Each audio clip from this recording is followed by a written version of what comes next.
बहुत सारे बच्चों को लग रहा होगा कि सर आज आप एलसीएम और एचसीएफ सिखाने के लिए कहां बैठ गए हैं, हम तो क्लास 10th 11th 12th की मैथ्स पढ़ने आए थे यहाँ पे।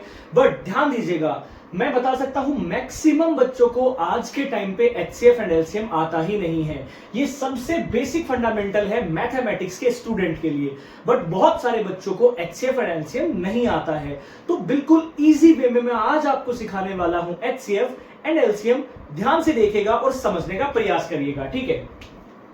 देखिए, सबसे पहले हमारे पास होता है एचसीएफ। एचसीएफ का मीनिंग आप सभी लोगों को मालूम होगा।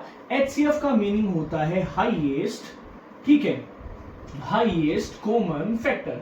ये होता है हमारा एचसीएफ। सबसे पहले फुल फॉर्म का पता होना चाहिए, ठीक है। एलसीएम हमारे पास क्या होता है, बेसिक चीज बता रहा हूं, लीस्ट कॉमन मल्टीपल, ठीक है, लीस्ट कॉमन मल्टीपल। दो वर्ड यहां पर आपके सामने आते हैं, एक तो आता है फैक्टर, सर फैक्टर क्या होता है, ठीक है। एक आता है मल्टीपल, सर मल्टीपल क्या होता है। बहुत सारे बच्चों को इसमें भी डाउट है कि सर फैक्टर क्या होता है और मल्टीपल क्या होता है। देखो, अब मैं आपको एक नंबर ले रहा हूं, मैंने एक नंबर लिया है 4, आपको दिखाई दे रहा होगा बोर्ड पर 4 मैंने मार्क्स नंबर ले लिया है। इस 4 के हमें फैक्टर बताने हैं और इस 4 के ही हमें मल्टीपल्स बताने हैं। अब ध्यान आप क्या देंगे कि देखो फैक्टर कौन से होते हैं, अगर मैं बात करूंगा फैक्टर्स की, ठीक है, फैक्टर्स की बात करूंगा तो 4 के फैक्टर्स कौन से नंबर होते हैं, ऐसे नंबर्स, ऐसी डिजिट्स जो 4 को कंप्लीट डिवाइड कर देंगे, ठीक है, ऐसे नंबर जो 4 को कंप्लीट डिवाइड कर देंगे। अब आप लोग बोलोगे सर 4 को क्या क्या डिवाइड कर सकता है, एक तो 1 डिवाइड कर देगा 4 को कंप्लीट, एक 2 कर देगा और एक 4 कर देगा, ये कंप्लीट डिवाइड कर देंगे 4 को। इसके बाद में मल्टीपल क्या होता है इसको भी समझिए, ठीक है, मल्टीपल क्या होता है। एक चीज तो मैंने क्या बताई, जो नंबर 4 को डिवाइड कर देंगे उनको कहा जाता है फैक्टर्स, और जिनको 4 डिवाइड कर देगा, ऐसे नंबर्स जिनको 4 खुद डिवाइड कर देगा पूरा पूरा, उसको क्या कहा जाता है, मल्टीपल। और मल्टीपल में एक बेसिक सा एग्जांपल हम ले लेंगे, टेबल ऑफ 4, क्योंकि 4 की टेबल में 4 आता है, 8 आता है, 12 आता है, 16 आता है, 20 आता है। ये सारे किसके फैक्टर्स हैं, सारे किसके मल्टीपल हैं, 4 के। क्योंकि आप देखेंगे 4 को भी डिवाइड कर रहा है, 8 को भी कर रहा है, 12 को भी कर रहा है, 16 को भी कर रहा है, 20 को भी कर रहा है। तो दो वर्ड यहां से समझ में आए, सर फैक्टर क्या होता है और सर मल्टीपल क्या होता है। उम्मीद करूंगा यहां तक की चीज आपको समझ में आई होगी। अब चलते हैं हम हमारे टॉपिक पर। बहुत सारे बच्चों को इसमें डाउट होता है, ध्यान से सीखिएगा और इस वीडियो को एंड तक देखिएगा, क्योंकि एंड में एक ऐसा कॉन्सेप्ट आपको सिखाऊंगा ना जो कोई टीचर आपको नहीं बताने वाला, कहीं भी नहीं बताने वाला। तो ध्यान से देखते रहिएगा। देखो, मैं सबसे पहले एक नंबर लेता हूं 26 और 36। ये दो नंबर मैंने लिए और इन दोनों नंबर का मैं एचसीएफ भी निकाल के दिखाऊंगा आपको और एचसीएफ भी निकाल के दिखाऊंगा, ठीक है। ध्यान दीजिएगा, सबसे पहले मैं 26 के फैक्टर निकालूंगा। आप लोग ऐसे फैक्टर निकाल सकते हैं, 26 है, सबसे पहले 2 का डिवाइड देंगे 13 टाइम्स जाएगा और 13 का देंगे तो 1 टाइम जाएगा। ये हमारा हो गया है 26 का। इसके बाद में 36 का 2 में देंगे 18 जाएगा, फिर से 2 में देंगे तो 2 नहीं में 18 होता है। अब की बार 3 का देंगे तो 3 आएगा और 3 का देंगे तो 1 आएगा।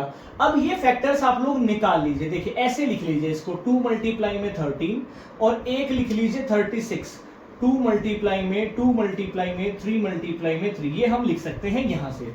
अब आप लोग ध्यान से देखिएगा, हमने एचसीएफ क्या सीखा, हमने एचसीएफ का मतलब क्या सीखा, हाईएस्ट कॉमन फैक्टर। आपको क्या देखना है कि ये जो दो लाइन आपको दिख रही है, 2 फैक्टर्स की लाइन दिख रही है, इन दोनों में से जो भी नंबर कॉमन आ रहा है, दोनों में आ रहा है, उसको आपको लिख लेना है यहां पर। अब देखिए यहां पर 2 सॉरी, यहां पर 2 एक बार आ रहा है तो यहां पर भी एक बार आ रहा है, ठीक है। आप 2 को ले लीजिए, कॉमन लेना है। कई बच्चे सोच सकते हैं सर यहां पर तो 2 बार आ रहा था, बट हमें तो कॉमन वाला लेना है, ठीक है। यहां पर 13 आ रहा है बट इसमें नहीं है, यहां पर 3 आ रहा है बट इसमें नहीं है, यानी कि इसका एचसीएफ क्या हो गया, सिंपल सा 2 आंसर हो गया। ऐसे ही मैं एलसीएम की बात कर लेता हूं, ऐसे ही मैं एलसीएम की बात कर लेता हूं, ठीक है। एलसीएम क्या होगा, जितने भी डिफरेंट नंबर्स का यूज हो रहा है उन सब को मैक्सिमम बार कितने आ रहे हैं वो देखना है। जैसे 2 आ रहा है, कितने बार, मैक्सिमम 2 बार आ रहा है, तो हम यही वाला लेंगे, 2 मल्टीप्लाई में 2 ले लेंगे। 3 मैक्सिमम कितने टाइम्स आ रहा है, आप देखोगे सर 2 बार आ रहा है, बिल्कुल ले लीजिए मल्टीप्लाई में 3 मल्टीप्लाई में 3। और 13 कितनी बार आ रहा है, 1 बार आ रहा है, तो इसको भी यहां लेके रख सकते हैं। आंसर देख लीजिए, 13 3 39, ठीक है, 3 दूनी 6, 6 दूनी 12, यानी कि 12 मल्टीप्लाई में 39, ये हमारा आंसर आ गया। इसको मल्टीप्लाई करके आप लोग देख सकते हैं। ये बेसिक से एलसीएम और एचसीएफ है। अब मैं कुछ नया सिखाने जा रहा हूं आप सभी बच्चा पार्टी को, ध्यान से देखिएगा वो नई चीज क्या है। मैं आपको फ्रैक्शंस का, आपने फ्रैक्शन पढ़े हैं बचपन में, मैं फ्रैक्शंस का एलसीएम और एचसीएफ सिखाऊंगा आप लोगों के लिए। बहुत ही नई चीज आ रही है, देखिए फ्रैक्शंस में सिखाऊंगा आप लोगों को। तो एक फ्रैक्शन में ले लेता हूं 2/3, एक ले लेता हूं 1/7। ये दो हमारे पास फ्रैक्शंस हैं। इन दोनों का मैं एचसीएफ भी निकालूंगा और एलसीएम भी निकाल के आप लोगों को बताने वाला हूं। ध्यान से देखिएगा। अब एक फॉर्मूला लिखा रहा हूं, आप लोग इसको याद रखना है और अच्छे से करना है, ठीक है। जब भी मुझे एचसीएफ निकालने को बोल दिया जाए किन्हीं 2 फ्रैक्शंस का या 3 फ्रैक्शंस का या 4 फ्रैक्शंस का, आपको क्या करना है, एचसीएफ निकालते टाइम जो न्यूमरेटर्स हैं, आपको 2 न्यूमरेटर दिखाई दे रहे होंगे, इनका तो एचसीएफ निकाल देना। 2,1 लिख रहा हूं और उसको डिवाइड करना है। पूरा आंसर देखो क्या आएगा, बहुत इंटरेस्टिंग है। और नीचे का क्या कर देना है, एलसीएम किसका, 3 और 7 का, 3 और 7। लेकिन जब हम एलसीएम निकालेंगे इन दोनों का, जब हम एलसीएम निकालेंगे तो हमें क्या करना है, जो हम निकाल रहे होते हैं ना, न्यूमरेटर के साथ वही करना होता है हमें। अगर मैं एलसीएम निकाल रहा हूं तो न्यूमरेटर का मैं क्या करूंगा, न्यूमरेटर का मैं एलसीएम निकालूंगा। मतलब जो सवाल होगा न्यूमरेटर के साथ वही ऑपरेशन होगा। अब अगर एलसीएम मैंने निकाल दिया न्यूमरेटर्स का, तो डिनोमिनेटर का तो क्या निकालूंगा, एचसीएफ ही निकालने वाला हूं। ये आपको याद रखना है अच्छे से, बहुत ही नई चीज है, इंटरेस्टिंग चीज है। अब देखो इसका एचसीएफ क्या होता है, 2,1 का एचसीएफ आप लोगों को पता है 1 होता है। 3 और 7 का एलसीएम कितना होता है, 21। ये कंप्लीट आंसर हो गया। 2 और 1 का एलसीएम कितना होता है, 2 होता है।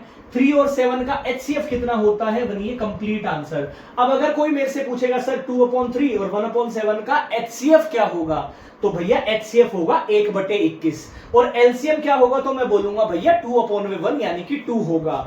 ये अगर आपको कॉन्सेप्ट समझ में आ गया तो बहुत चीजें आपके लिए आसान हो जाती हैं। फैक्टर, मल्टीपल, एचसीएफ, एलसीएम, ये आना चाहिए, बेसिक फंडामेंटल है मैथ्स का। अब एक सवाल मैं आपको दे रहा हूं, कमेंट करके इसका आंसर जरूर बताइएगा सभी बच्चा पार्टी, और मुझे आंसर बताना है इसका एचसीएफ और इसका एलसीएम। आई होप ये क्लास आप लोगों के लिए बहुत बेनिफिशियल रही होगी। शेयर सबसे कर देना, चैनल पर नए हैं तो यार सब्सक्राइब जरूर कर लीजिए। जय हिंद।